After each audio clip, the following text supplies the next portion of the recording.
ವಿಶೇಷವಾಗಿ ರಾಜ್ಯ ಸರ್ಕಾರ ಕಂಬಳಕ್ಕೆ ಕ್ರೀಡಾ ಪ್ರಾಧಿಕಾರದ ಮೂಲಕ ಮಾನ್ಯತೆ ನೀಡಿ ಕಂಬಳ ಅಸೋಸಿಯೇಷನ್ ಅನ್ನು ರಚನೆ ಮಾಡಿ ಕಂಬಳಕ್ಕೊಂದು ರಾಜ್ಯ ಕ್ರೀಡೆಯಾಗಿ ಗೌರವಿಸುವುದಕ್ಕಾಗಿ ನಾನು ಮುಖ್ಯಮಂತ್ರಿಗಳನ್ನು ಮತ್ತು ವಿಧಾನಸಭಾ ಅಧ್ಯಕ್ಷರಾದ ಯುಟಿ ಖಾದರ್ ಅವರು, ನಮ್ಮ ವಿಧಾನ ಪರಿಷತ್ ಸದಸ್ಯ ಮಂಜುನಾಥ್ ಭಂಡಾರಿ ಅವರನ್ನು, ಐವನ್ ಸೋದರ್ ಅವರನ್ನು, ಅಶೋಕ್ ರೈ ಅವರು ಮತ್ತು ಎಲ್ಲ ಈ ಭಾಗದ ಶಾಸಕರುಗಳನ್ನು ನಾನು ನಮ್ಮ ರಾಜ್ಯದ ಮಂತ್ರಿಗಳನ್ನು ನಾನು ಅಭಿನಂದಿಸುತ್ತೇನೆ. ಅಧಿಕಾರಿ ವರ್ಗದವರು ಕೂಡ ಬಹಳಷ್ಟು ಸಹಕಾರ ನೀಡಿದ್ದಾರೆ.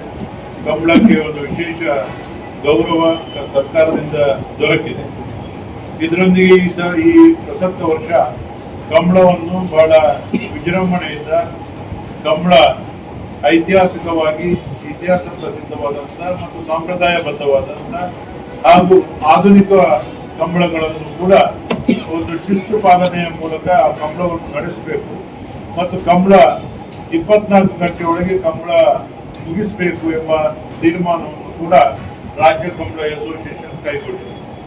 ಕಂಬಳದಲ್ಲಿ ಕೆಲವೊಂದು ಮಾರ್ಪಾಟುಗಳನ್ನು ಮಾಡಿ ಕಂಬಳದಲ್ಲಿ ಕೋಣ ಬಿಡಿಸುವುದಕ್ಕಾಗಿ ಸಮಯ, ಕಂಬಳದಲ್ಲಿ ಕೋಣಗಳನ್ನು ತರುವ ಸಮಯ ಮತ್ತು ಕಂಬಳದಲ್ಲಿ ತೀರ್ಪುಗಾರರಿಗೆ ಕೆಲವೊಂದು ನಿಬಂಧನೆಗಳನ್ನು ನೀಡಿ ನಾವೊಂದು ವಿಶೇಷವಾದಂಥ ಒಂದು ಬೈಲಾವನ್ನು ಕರ್ನಾಟಕ ಸರ್ಕಾರದ ಒಂದು ಅವರ ಒಪ್ಪಿಗೆ ಮೇರೆಗೆ ಒಂದು ಬೈಲಾವನ್ನು ಸಿದ್ಧಪಡಿಸಿದೆ.